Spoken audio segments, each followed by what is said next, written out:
আপনি 25,000-এর মার্জিনের কথা বলছেন, আরো আমি বেশি। প্রথম দিন বলেছিলাম যে আমি আশাবাদী, কিন্তু আমি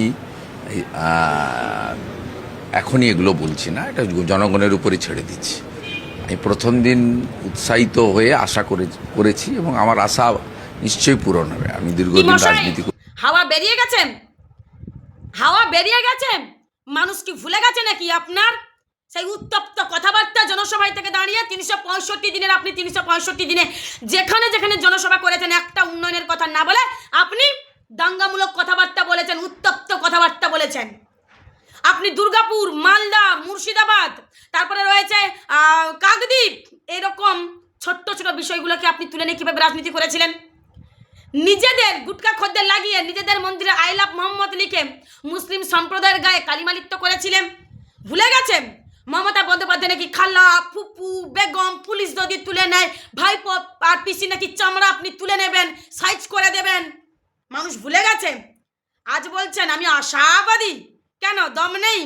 যেই বুঝতে পেরেছেন যে দু জায়গার ঘাঁটি আপনার কাছে পুরো শূন্য, অমনি আপনি পাল্টিবাজি হয়ে যাচ্ছেন, কথাবার্তা ঠান্ডা হচ্ছে। কেন আর বলবেন না উত্তপ্ত কথাবার্তা? আর বলবেন না মমতা বন্দ্যোপাধ্যায় খালা, অভিষেক ব্যানার্জিকে ভাইপো? বলবেন না? আজ ভাইপো থেকে অভিষেক বাবু সবে আপনার মুখে এসেছে, আর তাতে আশাবাদী?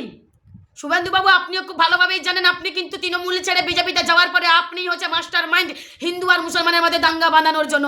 সবাই জানে, যারা আপনার কথায় ওঠে বসে, যারা আপনাকে ভোট দেয় তারাও জানে যে আপনি তৃণমূল ছেড়ে বিজেপিতে আসার আগে পর্যন্ত হিন্দু মুসলমান জাতি সম্প্রদায় কিন্তু শান্তিভাবে বাঁচতে পেরেছিল। আপনি চলে যাওয়ার পরে হিন্দু মুসলমানের মধ্যে একটা দাঙ্গা আপনি লাগিয়েছেন। এইসব কথাবার্তা চলে না শুভেন্দুবাবু। আমরাও দেখার অপেক্ষায় আছি কবে আপনার জীবন থেকে রাজনীতিটা শূন্য হয়ে যাবে। রাজনীতি করুন, কিন্তু ওই রকম ধর্ম দিয়ে নয়, হিন্দু মুসলমান দিয়ে নয়, মন্দির, মসজিদ, কবরস্থান, শ্মশান এইসব দিয়ে নয়।